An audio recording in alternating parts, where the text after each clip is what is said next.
good evening and good morning, depending on where you are watching the show from. I want to basically say first, because I understood how Nigeria think and how Nigeria work.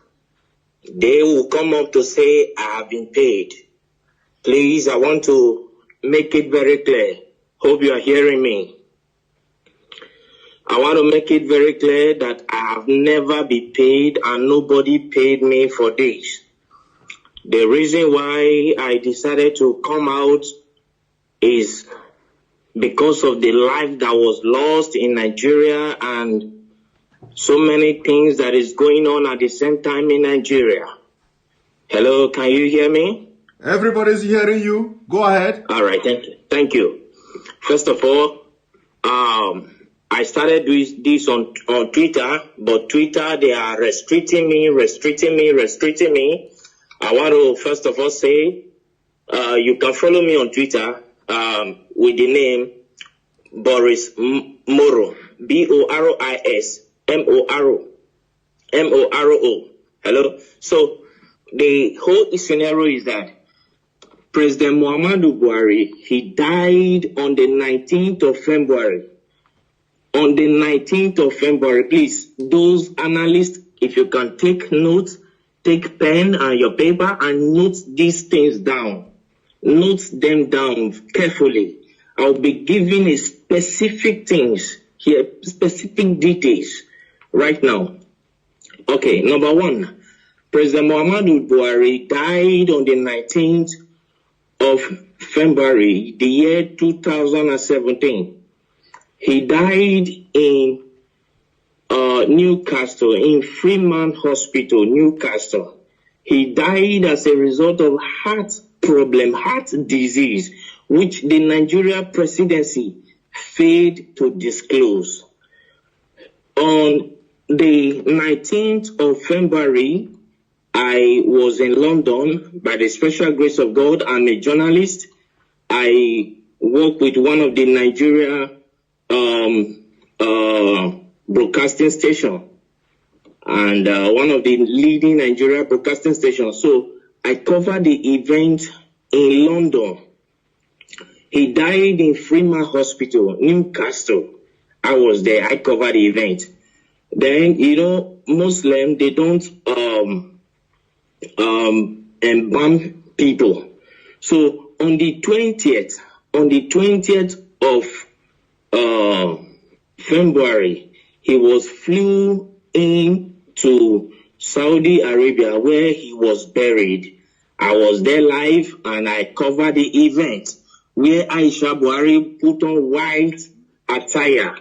I think you are with me. Go ahead. So where Aisha Buhari put on white attire and the children. Can you pause a bit? And let me remind Nigerians and the entire world that this event he said he covered, he have the video. He have the video. I do. Go ahead. I have all the video. So the Nigeria Aisha was putting on white as a sign of mourning to her husband, who is the late President Muhammadu Buhari. Then the children, according to the Muslim tradition, were putting on black. I have the video, I have the photograph and everything. You understand?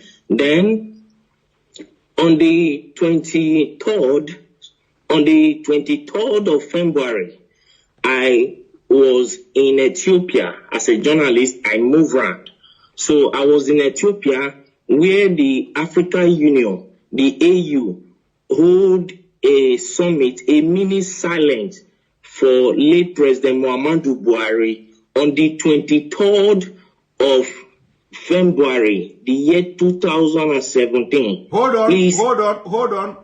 I know that interrupting you is I know this kind of thing is very, very difficult, but please, hold on. Now, you, after covering the event, you went to Ethiopia on the 23rd of April, on the 23rd of February yes. 2017. And yes. you covered you were there at the African Union Summit or whatever. Yes. You covered it with your own camera as a journalist, and you have the video. Exactly, I do. Go ahead. So I covered the events there where the African Union hold a minute silent for late President Muhammadu Buhari. So to show their last respect to the late President Muhammadu Buhari of the Nigeria government. Then on the 28th of February, which I think is the last day of February, then what was it called? Queen Elizabeth gave a condolence statement to the Nigeria government in respect of late President Muhammadu Buhari, and which went viral. Yes. So all of these, the Nigeria government led by late Abakari and with the Kaaba swept under the carpet for selfish and greed reasons. Then on the 2nd of March, Eric Joyce, the ex-British lawmaker, ex-British lawmaker, he issued a statement, a condolence statement to Nigeria for the loss of her president.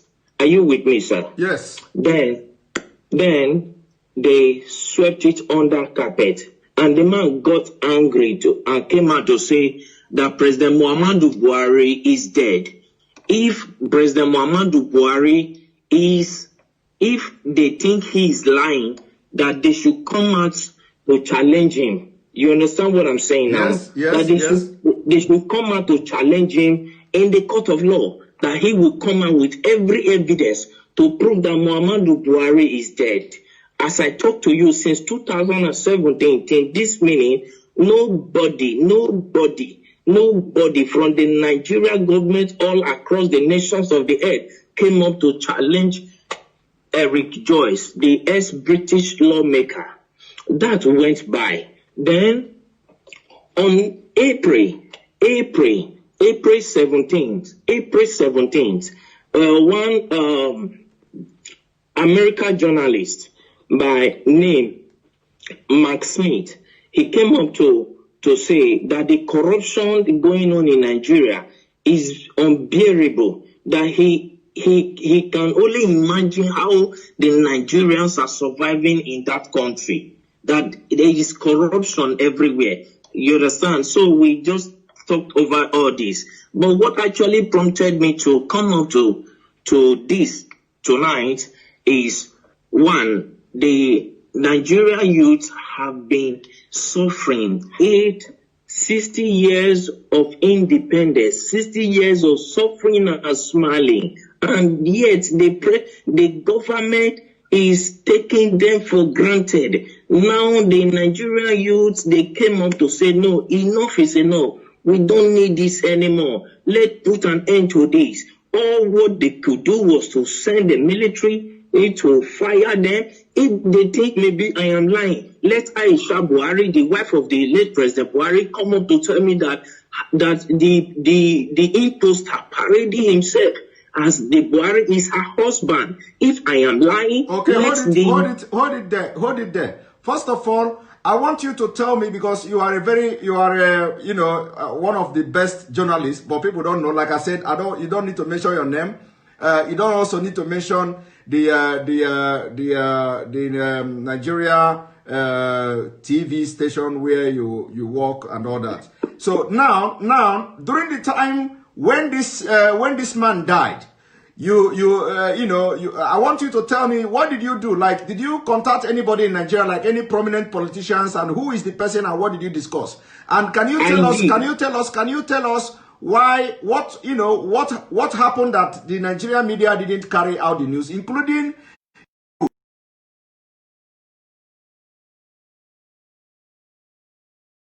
fortunate that Abakari is dead.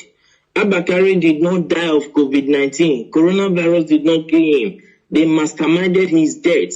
That is number one. I have proof for everything I'm saying because I am a media personnel, and for me to say whatever thing, I know I can prove it anywhere on the earth. You understand what I'm saying? First and foremost, when after that we came to Nigeria and we tried to publish the news. Let me state categorically. I don't want to mention the name of the broadcasting this thing I work with. Don't mention it.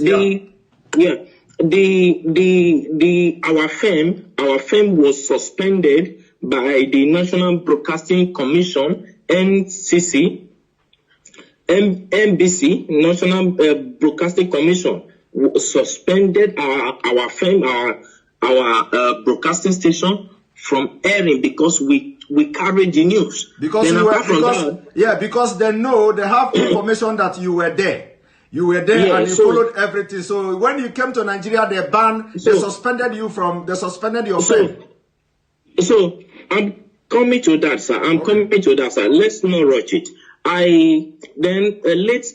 Abakari called me to Aso Rock. You understand what I'm saying? Yes. So I flew into Abuja to go and see him. And he told me that if I can keep quiet, that my safety to be alive will be guaranteed, and for my generation to come, no, we suffer again as a result of the bribe he was offering me. You understand what I'm saying? Yes. So I told him, accepting bribe is not the problem, but my conscience will judge me till I die. Yes. So I cannot do that. And to God who made me, I'm saying this categorically, and God Almighty is my witness. I did not take a dime from him. So I left. Then I called Bola Tinubu Asiwaju, the Lagos State richest man on earth. Let me use the word. So I called him on his MTN line. I can call the line now, the MTN line that I use in reaching him. I can say it here. The number is 080-622-40104. That is the number I use in calling Bola Tinubu Asiwaju. So I called him on phone to tell him about the development, and he came up to tell me that I should shut up, I should keep quiet, and so many other trash and nonsense that he told me that at the end of the day, I was suspended from my work. You understand? As a journalist. Okay, hold it there. So you called Bola Ahmed Tinubu to tell Tinubu, of course you normally call him too. This is not the first time you are calling him, by the way. We normally communicate. Okay, so you called him on this number you called now, 080-622-40104. Yes. And then he tell you to shut up and tell you a lot of things.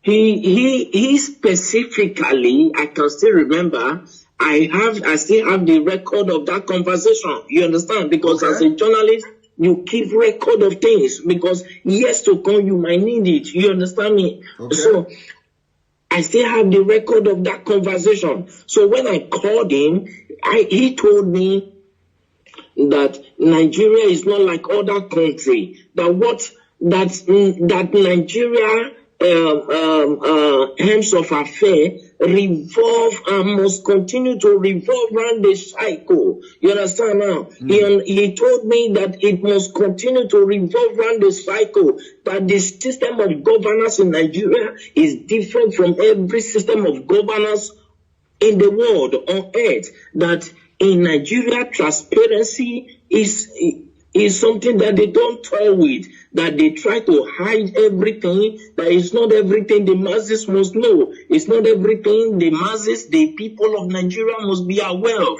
Are you getting what I'm saying, sir? Yes.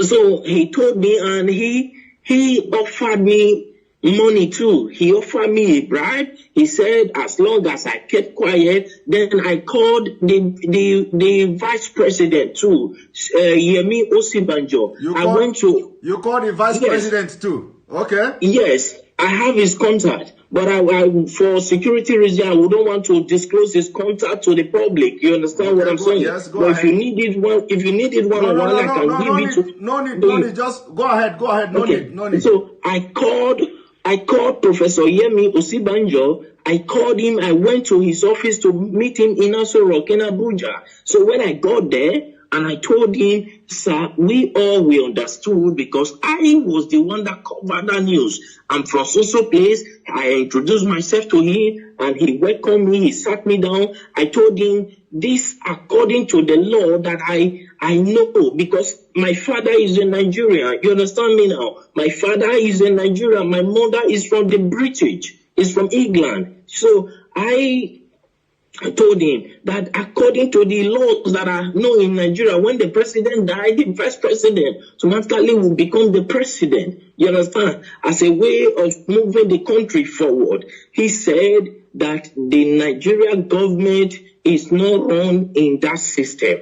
I said, no, when Goodluck Jonathan was there, that was what happened. When the president died, he was the vice president and he came up to be the president. You understand what I'm saying? And he said, please, for my safety, I should keep quiet and go my way. That the course of things will play out by itself in Nigeria. The reason I got to understand that.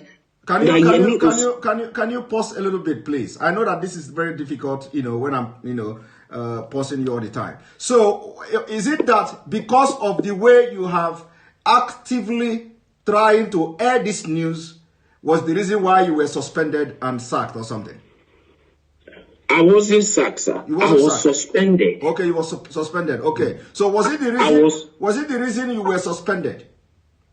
Yes. Okay. All right. Go because ahead. I told them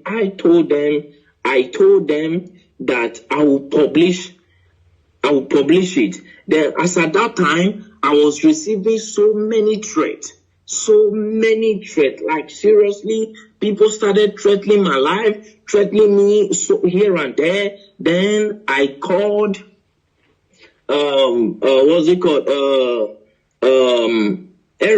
because El-Rufai was there when Buhari was being buried in Saudi Arabia. El-Rufai was there, the Sultan of Sokoto was there, Ganduje was there. As at that time, then about 10 or 11 persons, prominent people from Nigeria were there, including other people who came to the burial ground. But the people that were there, El-Rufai was there. The Sultan of Sokoto was there. You understand what I'm saying now? Yes. So when they were buried him in Saudi Arabia, and they started threatening me. As at that time, they threatened me. Because I told them I will publish the video. You understand what I'm saying? Yes. And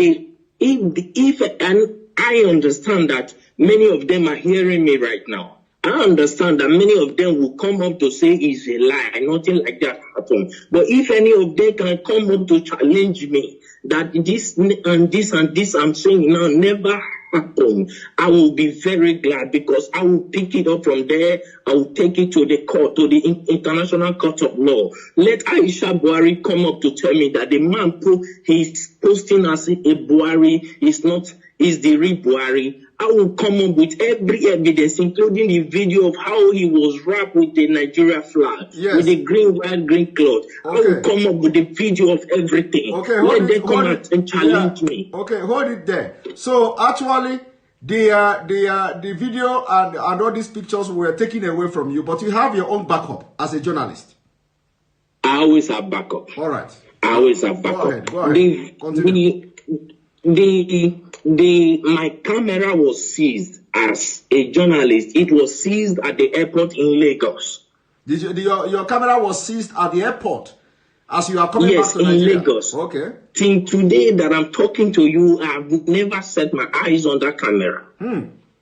But you have backup. You understand what they didn't know that. You know they are Of course, I have all my backup. Even this evening, I was going through the backup. I was playing all of them. I was going through them again. So if they want to debunk this thing, I'm saying that it's a lie. Nothing like that happened. How come the AU, the Africa, our presidents, had a minute silent for them? As at that time, I could remember I called the president of Ghana on this issue. The president of Ghana told me that it is not in their interest, that if the people of Nigeria cried out for 30 days, that is when they will take up the case, that the AU will take up the case. As long as nobody has cried out, that it is assumed that they understood what is going on, that in Nigeria is not Ghana. That is what the president of Ghana told me. You understand what I'm saying now? Yeah. I understand that many of them are hearing me right now. Let any one of them come up to challenge me. I went to Ethiopia. I spoke with a prime minister, with one of the lawmakers there, and he told me that it is not in their interest. Then I accused him of being bribed. If not, he would have come up with an action, because he is the secretary of the AU, of the African Union. You understand me now? As at then.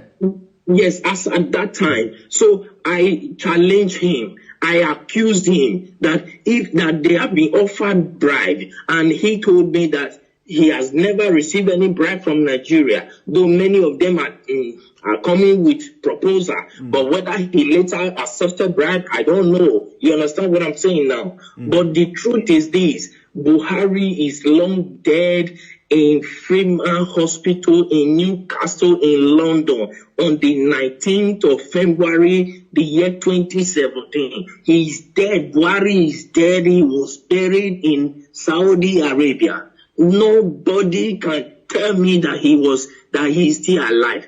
Buhari, that I know, if you look, when Nnamdi Kanu came up, you understand, they said that he's talking rubbish. I have never met Nnamdi Kanu on face to face. He doesn't even know me. He doesn't even know whether I'm fair or black. He doesn't know me. And I've never given him anything. He has never given me anything. You understand now? But the truth is, as a journalist, I swore an oath to stand by the truth at all times.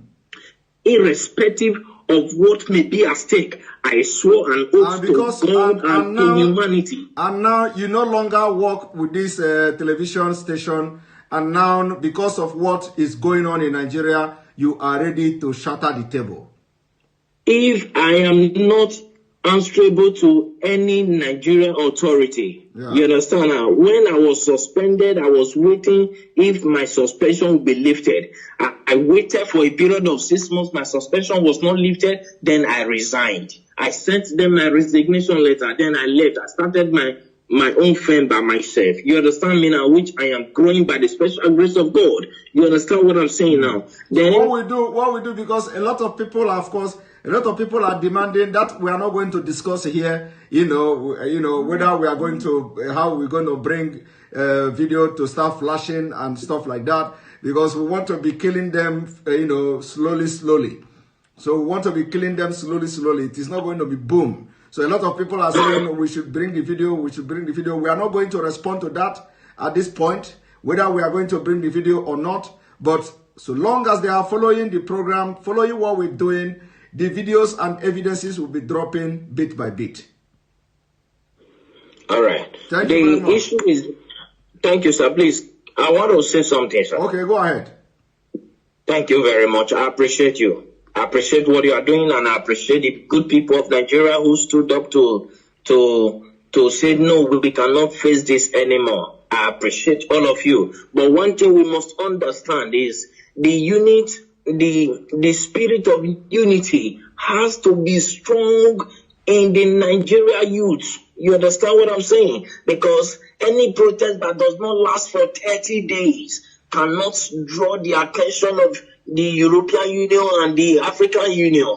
You understand now? Yes. So if I'm saying this to the Nigeria youth so that they will understand what they are doing. You understand? Because right now, revolution is what is needed. That is why the Nigeria government are doing everything to block everywhere. That is why they paid people to go and shoot. Those are the people, those are the military that Buhari ordered the shooting, and the governor of Lagos State, Sanwo-Olu said that there was, at first I watched him, he said there was nothing like that. Then I called him on the phone. That was day before yesterday. You called someone on the phone. You called someone on the phone the day before yesterday. I have their number.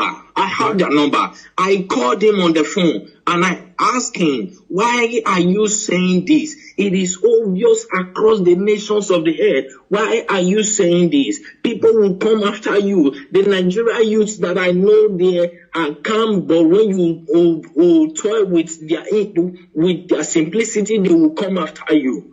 You understand what I'm saying? Yes. Then I believe that was later when he came up to say that they thought nobody died, but he began to look for possible means to change his mouth.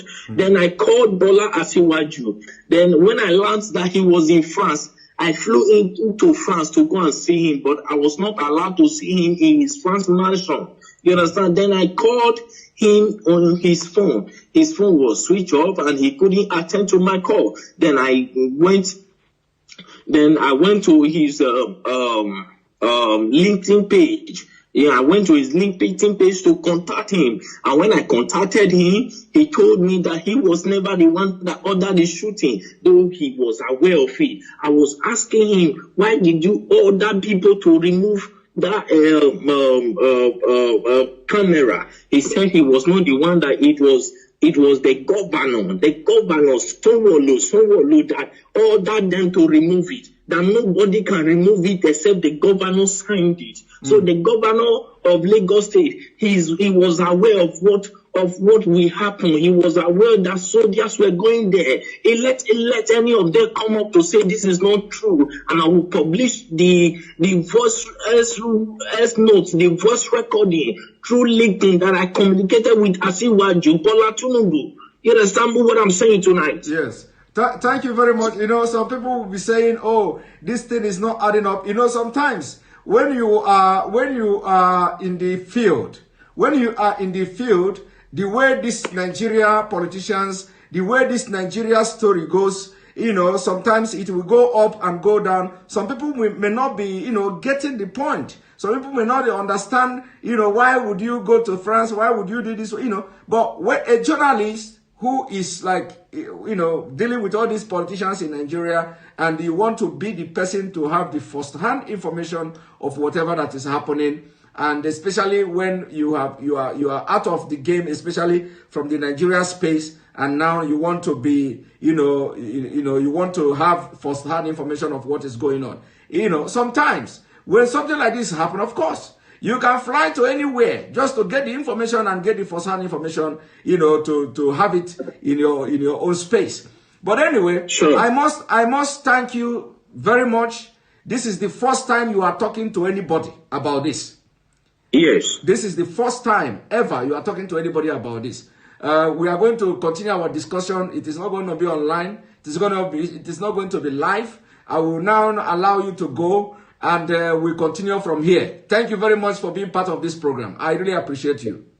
Thank you so much. All right. Thank you. So, I told you all, the game has just started.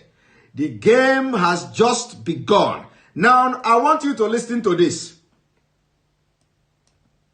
Listen. One moment. I want you to listen to a soldier. I want you to listen to a Nigeria military man. Listen to the Nigeria military man. You know, see, officer, we are prepared. I know you are not. See, officer, I know you are not on duty now, so let me give you the full detail of us where they on ground here. Please, let this be top secret. Now, now, when you listen to this voice you're about to listen now is not a Southerner. This voice, when you listen to the voice, the tone of this person, this military man that is about to speak now, so don't say he's a Southerner. He's not a Southerner. So you can identify, you can actually know from the, from the tone of this voice.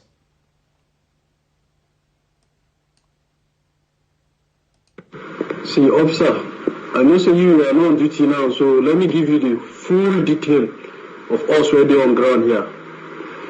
Please, let this be top secret. Now, the conspiracy theory that Buhari died since 2017, it's very true. With the help of this conspiracy theory that Buhari died in 2017 is very true. In fact, I don't want to interrupt this conversation. I don't want to interrupt this this particular conversation. I want to let it play and then I will analyze it. So let me start from the beginning. See, officer, I know say you are not on duty now, so let me give you the full detail of us where they on ground here. Please, let this be top secret. Now, the conspiracy theory that Buhari died since 2017, it's very true.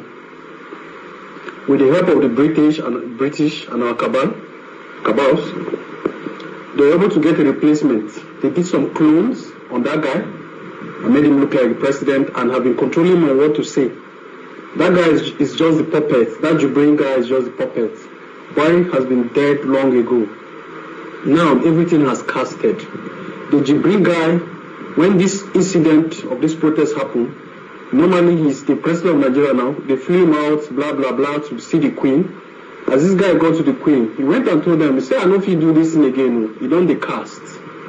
He's missing in action. That's why there's nobody to give you a broadcast. Now the cabals want the military to take over so that they can cover up their acts. So they will say the government of Muhammadu Buhari has been toppled and the president is missing in action and has been exiled and you will never see Buhari again. Buhari has been dead. Jibril of Sudan, who is Buhari, says he's not doing again. It's not my last status. It's not a joke that he's not doing again. He's in Britain now. He's in prison. He went to personally lock himself in prison that he's tired. So the military coup now, the cabals are planning it to cover it up. But Buratai is matching them properly. Buratai is in total control of the army, very badly. He doesn't want to spoil his name because Nigerians don't even want him to be president. If Buratai announces himself as president today, the country will scatter. So there are some officers that are working secretly. But Buratai is cutting their wings. Buratai wants this conspiracy to continue until 2023. But now the big problem is that the Jibril of Sudan says he's not doing it again. So what do you want to do? Who will come out and address the public? Who will come out and address the public? The vice president can't do that because the cabals are holding him. So where is the president? Ask yourself. Brother, something is going on.